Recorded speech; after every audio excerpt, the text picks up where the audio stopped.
मजाक कर रही है ना। तू हमर जान हवा तू ही परान हवा, तू हमर जान हवा तू ही परान, कोहर हटा के हो दिल करे जाके, अगर हम फेंक दी हो ले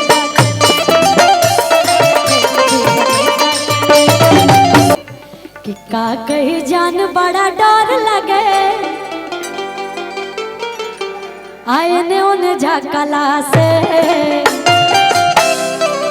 कजरा लगावल छोड़ देनी होई जानो जी के तकला से।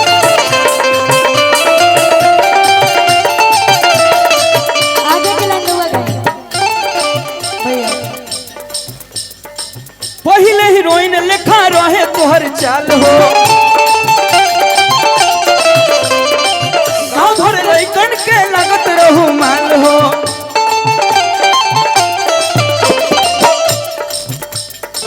पहले हीरोइन लिखा रहे तोहर चाल हो,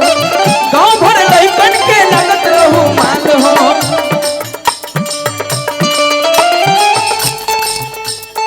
सुना हम बताओ तनी का कही जान बड़ा डर लगे, एने उन्हें झाकला से कजरा लगावल छोड़ देनी होई जानो जी के तकला से, कजरा लगावल छोड़ देनी होई जानो जी के तकला से, होई जानो जी के तकला। और हमने के बीच आज के डेट के बहुत ही अच्छा अपना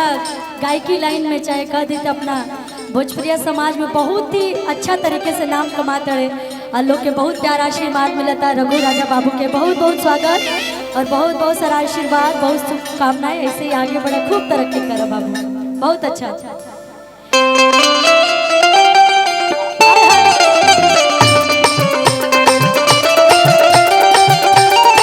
लेकिन एक लाइन आपके लिए,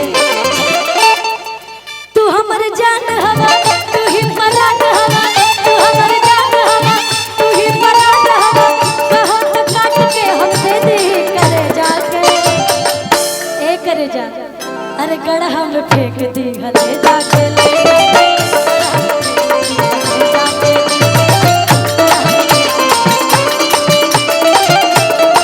अच्छा। एक सेकंड सौरभ जी, मुझे बहुत डर लग रहा, हम लोग बहुत अच्छे दोस्त है, फ्रेंड है, लेकिन गायकी के माध्यम से मैं कुछ बोल दे रही हूँ आपको, लेकिन मैं कभी नहीं चाहूँगी कि आपका ब्रेकअप हो जाए, मैं नहीं चाहती कि आपका ब्रेकअप हो, तो जो भी है प्लीज सीरियस नहीं लीजिएगा बहन, मैं बस मजाक कर रही हूँ है ना। तू हमर जान हवा तू ही परान हवा, तू हमर जान हवा तू ही परान, कोहर हटा के हो दिल करे जाके, अगर हम फेंक दी हो ले जाके,